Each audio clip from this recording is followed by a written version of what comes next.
ഈശോയുടെ സമാധാനം നമ്മുടെ ഹൃദയങ്ങളെ ഭരിക്കട്ടെ. ഇന്ന് നമ്മൾ ധ്യാനിക്കാൻ ആഗ്രഹിക്കുന്നത് യേശുവിൻ്റെ കുരിശിൻ്റെ വഴിയിൽ ശിമയോൻ ഈശോയെ സഹായിക്കുന്നു, അതുപോലെ തന്നെ വേറോനിക്ക ഈശോയുടെ തിരുമുഖം തുടയ്ക്കുന്നു. ഈ രണ്ട് സ്ഥലത്തെക്കുറിച്ച് നമ്മൾ ധ്യാനിക്കുമ്പോൾ ഒരു കാര്യം നമുക്ക് മനസ്സിലാകും. മനുഷ്യൻ്റെയും കൂടെ സഹകരണം ദൈവത്തിന് ആവശ്യമാണ്.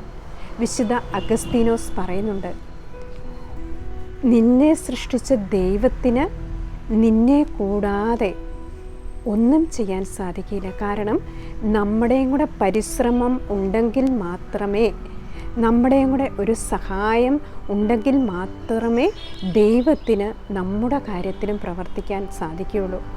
ഈ 5-ാം സ്ഥലത്ത് നമ്മൾ കാണുന്നത് ശിമയോൻ ഈശോയെ സഹായിക്കുന്നതാണ്. പട്ടാളക്കാർ അദ്ദേഹത്തെ നിർബന്ധിക്കുവാണ് യേശുവിൻ്റെ കുരിശ് ചുമക്കുവാൻ. കാരണം മാനുഷിക രീതിയിൽ യേശു കുറ്റക്കാരനാണ്. എല്ലാവിധ തെറ്റുകളും യേശുവിൻ്റെ മേൽ ചുമത്തി മാനുഷിക രീതിയിൽ വളരെ നാണക്കേടാണ് കുറ്റവാളിയായ ഒരു വ്യക്തിയുടെ പിന്നാലെ കുരിശും ചുമന്നുകൊണ്ട് പോവുക എന്നുള്ളത്.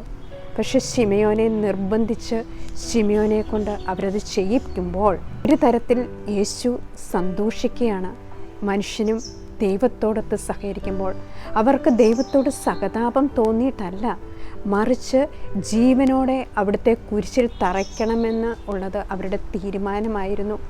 കാരണം ഈശോ അത്രമാത്രം ക്ഷീണിതനായിരുന്നു. അതുകൊണ്ട് ജീവനോടെ അവിടുത്തെ കുരിശിൽ തറയ്ക്കുവാൻ അവർ തീരുമാനിച്ചിരുന്നു. നമ്മുടെ ജീവിതത്തിലും നാം പലപ്പോഴും ആരെയും ആശ്രയിക്കാതെ ജീവിക്കാൻ ആഗ്രഹിക്കുന്നവരാണ്. മറ്റുള്ളവരെ ആശ്രയിക്കുമ്പോൾ നമ്മുടെ ജീവിതത്തിൽ ഒരു അപമാനം വരുന്നതായിട്ട് നമുക്ക് പലപ്പോഴും ഫീൽ ചെയ്തിട്ടുണ്ട്. വിശുദ്ധ ഗ്രന്ഥത്തിൽ സഹായസ്ഥം നീട്ടിക്കൊടുക്കുന്ന നല്ല സമരിയാക്കാരൻ്റെ ഉപമ ലൂക്കായുടെ സുവിശേഷത്തിൽ നമ്മൾ കാണുന്നുണ്ട്. നല്ല സമരിയാക്കാരന് ആ മുറിവേറ്റ വ്യക്തിയെ സത്രത്തിൽ കൊണ്ടുചെന്ന് ശുശ്രൂഷിക്കുകയാണ്.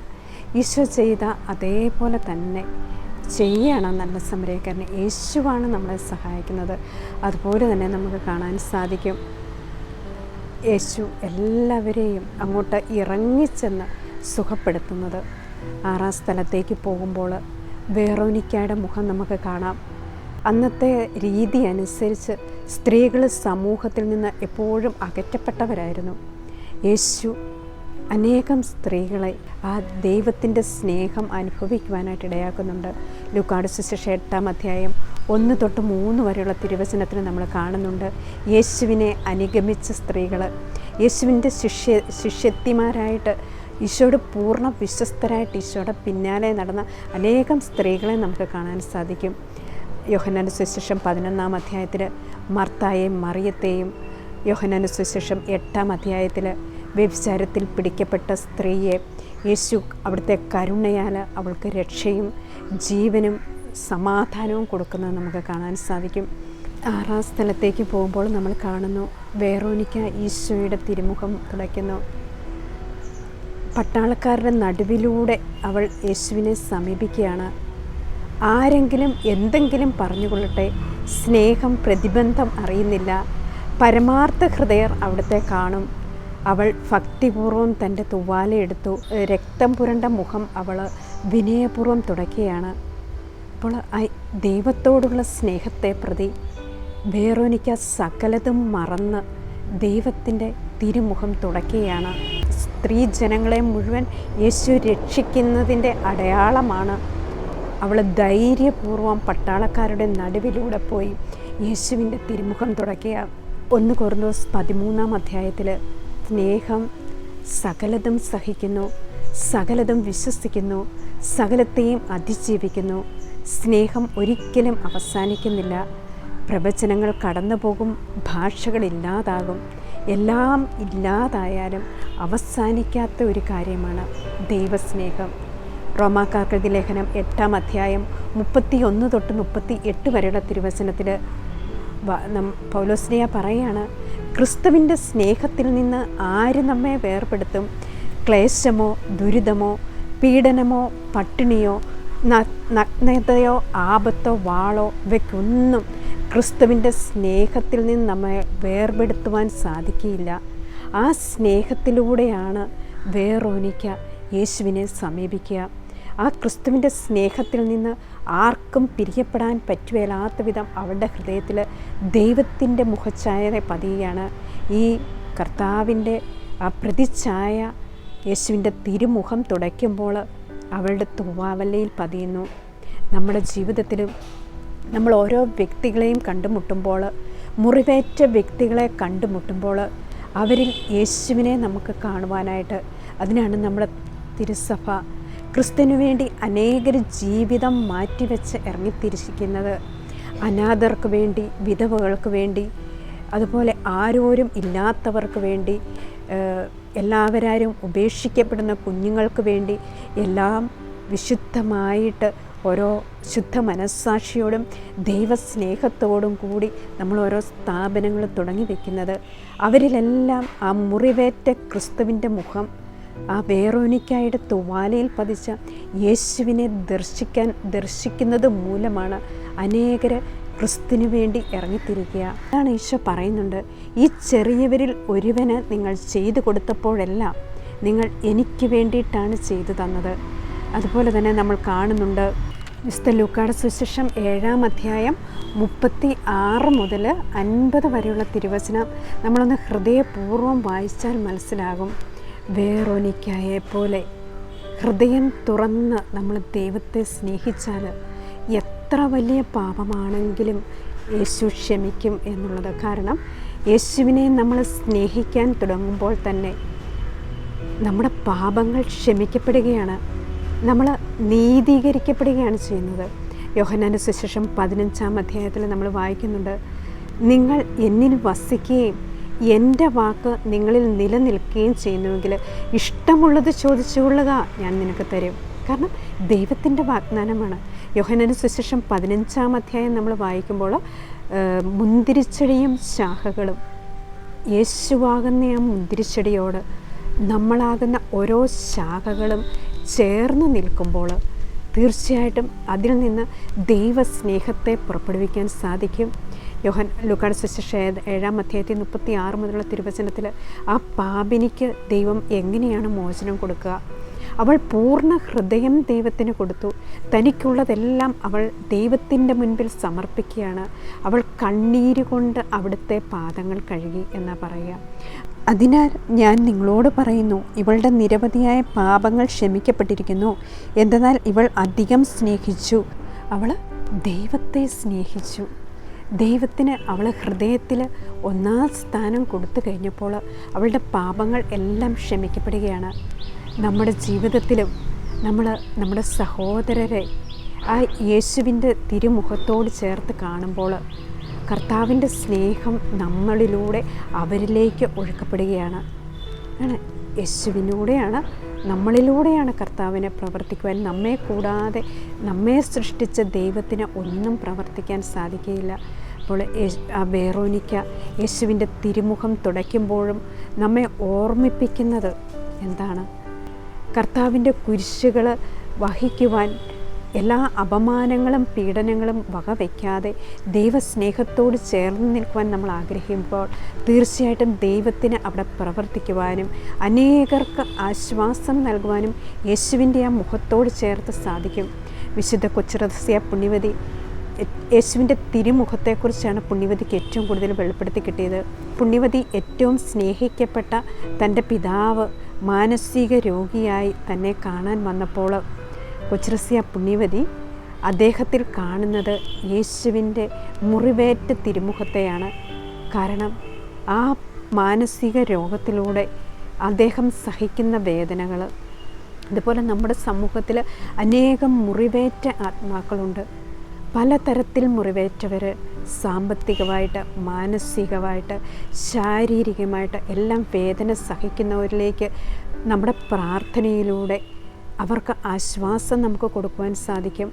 നമ്മുടെ സാന്നിധ്യത്തിലൂടെ വിശുദ്ധ പൗലോസ്ലീഹ പറയുന്നുണ്ട് 2 കൊരിന്തോസ് 2:14 രക്ഷിക്കപ്പെട്ടവരുടെ ഇടയിലും ശിക്ഷിക്കപ്പെട്ടവരുടെ ഇടയിലും ഞങ്ങൾ ക്രിസ്തുവിൻ്റെ പരിമളങ്ങളാണ്. ഈ ക്രിസ്തുവിൻ്റെ പരിമളം പരത്തുന്നത് എങ്ങനെയാണ്? ക്രിസ്തുവിൻ്റെ സ്നേഹവും ക്രിസ്തുവിൻ്റെ സാന്നിധ്യവും നമ്മളിൽ വരുമ്പോൾ അനേകർക്ക് ആ ക്രിസ്തുവിനെ നമുക്ക് ആശ്വാസമായി പകർന്നു കൊടുക്കുവാൻ സാധിക്കും. നമ്മൾ അനേകരിൽ ക്രിസ്തുവിൻ്റെ മുഖം ദർശിക്കുമ്പോൾ വേദനിക്കപ്പെടുന്നവരിലും ഉപേക്ഷിക്കപ്പെടുന്നവരിലും അനാഥരിലും എല്ലാം നമ്മൾ ക്രിസ്തുവിൻ്റെ മുഖം ദർശിക്കുമ്പോൾ അവിടെ നമുക്ക് തീർച്ചയായിട്ടും യേശുവിൻ്റെ മുഖമാണ് നമ്മൾ തുടച്ചു കൊടുക്കുക. യെശയ്യാ 53 പറയുന്നുണ്ട്, അവനെ കണ്ടവർ മുഖം തിരിച്ചു കളഞ്ഞു, കാരണം അവൻ്റെ മുഖം വിരൂപമായിരുന്നു. മനുഷ്യന് സങ്കല്പിക്കാൻ കഴിയാത്ത വിധം മുറിവേറ്റതായിരുന്നു യേശുവിൻ്റെ മുഖം. ഇതെല്ലാം നമുക്ക് ധ്യാനിച്ചുകൊണ്ട് നമ്മുടെ ജീവിതത്തെ ക്രിസ്തുവിൻ്റെ മുഖത്തോട് ചേർക്കുവാനായിട്ട് ആ പാപിനിയായ സ്ത്രീ കണ്ണീരുകൊണ്ട് കാലുകൾ കഴുകി തൻ്റെ എല്ലാമായിരുന്ന തലമുടികൾ കൊണ്ട് യേശുവിൻ്റെ പാദങ്ങൾ അവൾ ഒപ്പുകയാണ്. മർക്കോസിന് സുവിശേഷം 5-21 മുതലുള്ള തിരുവചനത്തിൽ യേശു നടന്നു പോകുമ്പോൾ വിശ്വാസത്തോടെ യേശുവിൻ്റെ വസ്ത്രത്തിൽ സ്പർശിക്കുന്ന രോഗിയായ രക്തസ്രാവക്കാരിയായ ഒരു സ്ത്രീ, യേശുവിൻ്റെ ശരീരത്തിൽ നിന്ന് ശക്തി പുറപ്പെടുകയാണ്. അവൾ വിശ്വാസത്തോടെ യേശുവിനെ സ്പർശിച്ചപ്പോൾ നമ്മളും വിശുദ്ധ കുർബാനയിൽ യേശുവിൻ്റെ സാന്നിധ്യത്തിൽ അത്ഭുതങ്ങളും അടയാളങ്ങളും യേശുവിന് തീർച്ചയായിട്ടും പ്രവർത്തിക്കാൻ സാധിക്കുന്നത് എങ്ങനെയാണ്? നമ്മൾ പരിപൂർണ്ണ വിശ്വാസത്തോടെ ആ യേശുവിനെ ഒന്ന് നോക്കുമ്പോൾ, യേശുവിനോട് നമ്മുടെ ഹൃദയ രഹസ്യങ്ങൾ, നമ്മുടെ ഹൃദയത്തിലെ പാപങ്ങളും ഭാരങ്ങളും ആ കർത്താവിൻ്റെ സന്നിധിയിൽ നമ്മൾ ഇറക്കി വയ്ക്കുമ്പോൾ തീർച്ചയായിട്ടും ആ സ്ത്രീ ആ നടന്നു പോയപ്പോൾ സൗഖ്യം കൊടുത്ത ആ സ്ത്രീയെപ്പോലെ നമുക്കും ദൈവത്തിന് സൗഖ്യവും സമാധാനവും നൽകാൻ സാധിക്കും. മർക്കോസിൻ്റെ സുവിശേഷം 7-ാം അധ്യായത്തിൽ 24 മുതലുള്ള തിരുവചനത്തിൽ സീറോ ഫിനീഷ്യൻ സ്ത്രീയുടെ വിശ്വാസം നമ്മൾ കാണുന്നുണ്ട്. അവൾ ഒരു വിജാതിയായിരുന്നു, ക്രിസ്തുവിനെ അറിയാത്തവളായിരുന്നു. അവൾ തൻ്റെ മകൾക്ക് വേണ്ടി യേശുവിൻ്റെ മുൻപിൽ പോയി മധ്യസ്ഥം വഹിക്കുകയാണ്. യേശു ഹീനമായിട്ട് അവളോട് പെരുമാറുന്നുണ്ട്. കാരണം ദൈവം അവളോട് പറയുന്നുണ്ട്, മക്കളുടെ ഭക്ഷണമെടുത്ത് നായ്ക്കൾക്ക് ഇട്ടുകൊടുക്കുകയില്ല എന്ന്. അപ്പോൾ വിശ്വാസപൂർവ്വം അവൾ ദൈവത്തോട് പറയുകയാണ്, മേശയിൽ നിന്ന് വീഴുന്നതും നായ്ക്കൾ ഭക്ഷിക്കുന്നുണ്ടല്ലോ.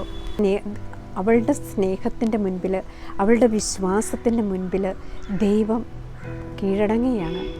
അത്രമാത്രം അവൾ ദൈവത്തിൽ വിശ്വസിച്ചു, അത്രമാത്രം ദൈവത്തിൻ്റെ മുൻപിൽ അവൾ താഴ്ന്നപ്പോൾ അവിടെ അത്ഭുതങ്ങളും അടയാളങ്ങളും ദൈവം പ്രവർത്തിക്കുകയാണ്.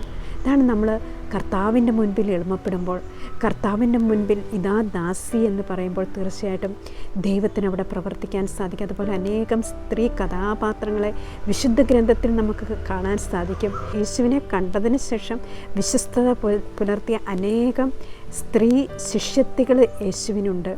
ലൂക്കായുടെ സുവിശേഷം 8-ാം അധ്യായം 1-3 വരെയുള്ള തിരുവചനത്തിലും, അതുപോലെ പൗലോസ്ലിഹ ശക്തിപ്പെടുത്തുന്ന അക്വിലായും പ്രിസ്കില്ലായെയും അതുപോലെ അനേകം സ്ത്രീകളെ നമ്മൾ കാണുന്നുണ്ട്. കാരണം യേശുവിനെ കിട്ടിക്കഴിഞ്ഞാൽ അവർ കർത്താവിനോട് വിശ്വസ്തരായിരിക്കും, അവർ യേശുവിനെ പിരിഞ്ഞു പോവുകയില്ല.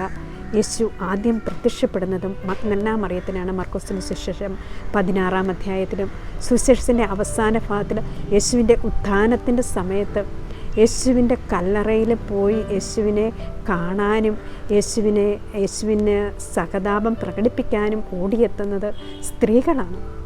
അതാണ് അവർക്ക് ദൈവത്തോടുള്ള സ്നേഹം ഭയങ്കര ആഴമുള്ളതാണ്. അങ്ങനെ പരിശുദ്ധ കന്യാമറിയം പിതാവായ ദൈവത്തിൽ നിന്ന് വിശ്വാസം സ്വീകരിച്ച് വചനത്തെ സ്വീകരിച്ച ശേഷം മറിയം ദൈവത്തോട് പരിപൂർണ്ണ വിശ്വസ്തത പുലർത്തി. അതാണ് ഭൂമിയിൽ ദൈവം ഏറ്റവും ആഗ്രഹിക്കുന്ന ഒരു പുണ്യമാണ് വിശ്വസ്തത. യേശുവിൻ്റെ കുരിശിനരികെ മറിയവും മഗ്ദലന മറിയവും മറ്റ് സ്ത്രീകളും യേശുവിൻ്റെ കുരിശിനരികെ ഉണ്ടായിരുന്നു എന്ന് പറയുന്നു. അതുപോലെ തന്നെ യേശുവിനെ ദൂരെ അനുഗമിച്ചവരായിട്ട് സ്ത്രീകളെക്കുറിച്ചും പറയുന്നുണ്ട്. അപ്പോൾ നമ്മുടെ ഈ ജീവിതത്തിൽ വിശ്വസ്തരായ സ്ത്രീകൾ ആത്മാവിൽ ദൈവത്തിൻ്റെ സൃഷ്ടിയാണ്. പുരുഷനും സ്ത്രീയും ദൈവത്തിൻ്റെ ഛായയാണ്, ദൈവത്തിൻ്റെ സാദൃശ്യമാണ്. ഈ ദൈവത്തിൻ്റെ സാദൃശ്യത്തെ ദൈവം തന്നോട് യോജിപ്പിക്കുവാനായിട്ട് ദൈവം ആഗ്രഹിക്കുകയാണ്. ആ സാദൃശ്യത്തെ യേശുവിലൂടെ പരിശുദ്ധ കന്യാമറിയത്തിലൂടെ ദൈവം തിരിച്ചു പിടിക്കുകയാണ്. നമ്മുടെ ജീവിതവും ക്രിസ്തുവിൻ്റെ സഹനങ്ങളോടും ക്രിസ്തുവിൻ്റെ ഉത്ഥാനത്തോടും എപ്പോഴും നമ്മൾ ഓർക്കുക. ആ ക്രിസ്തുവിൻ്റെ പീഡാസഹനങ്ങളിൽ നമ്മൾ പങ്കുകാരാകുമ്പോഴും ആ ക്രിസ്തുവിനോടുകൂടി നമ്മൾ പീഡ സഹിക്കാൻ തയ്യാറാകുമ്പോഴുമാണ് അവിടെ ഒരു ഉത്ഥാനം നമുക്കുണ്ടാകുക. തീർച്ചയായും യേശു പീഡ സഹിച്ചതിന് ശേഷമാണ് തന്നെ സമർപ്പിച്ച് ദൈവത്തിന് സമർപ്പിച്ച് ഇതിന് ശേഷമാണ് അവിടുന്ന് ഉത്ഥിതനായത്.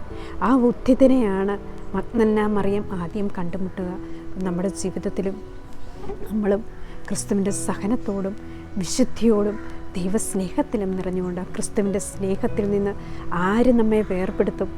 ക്ലേശമോ ദുരിതമോ പീഡനമോ പട്ടിണിയോ നഗ്നതയോ ആപത്തോ വാളോ ഇവയൊന്നും ദൈവസ്നേഹത്തിൽ നിന്ന് നമ്മെ വേർപെടുത്താൻ കഴിയില്ല എന്നെനിക്ക് ഉറപ്പുണ്ട് എന്ന് വിശുദ്ധ പൗലോസ്ലീഹ പറയുകയാണ്. അപ്പോൾ നമ്മുടെ ഹൃദയത്തിലും ക്രിസ്തുവിനോടുള്ള ആഴമായ സ്നേഹമുണ്ടാകുവാനായിട്ട് ആ ക്രിസ്തുവിൻ്റെ തിരുമുഖത്തെ നമ്മളും നമ്മുടെ ഹൃദയത്തോട് ചേർത്ത് വെക്കുവാനായിട്ട് എല്ലാ വിശുദ്ധർക്കും വെളിപ്പെടുത്തിപ്പെട്ടിയ ആ ദൈവസ്നേഹം നമ്മുടെ ഹൃദയത്തിലും ശിമിയോൻ യേശുവിനെ സഹായിച്ചതുപോലെ നമ്മുടെയും കൂടെ സഹകരണം എപ്പോഴും യേശുവിനോട് കൂടി ഉണ്ടായിരിക്കുവാൻ ആഗ്രഹിച്ചുകൊണ്ടും പ്രാർത്ഥിച്ചുകൊണ്ടും ഈശോ മിശിഹായ്ക്ക് സ്തുതിയായിരിക്കട്ടെ.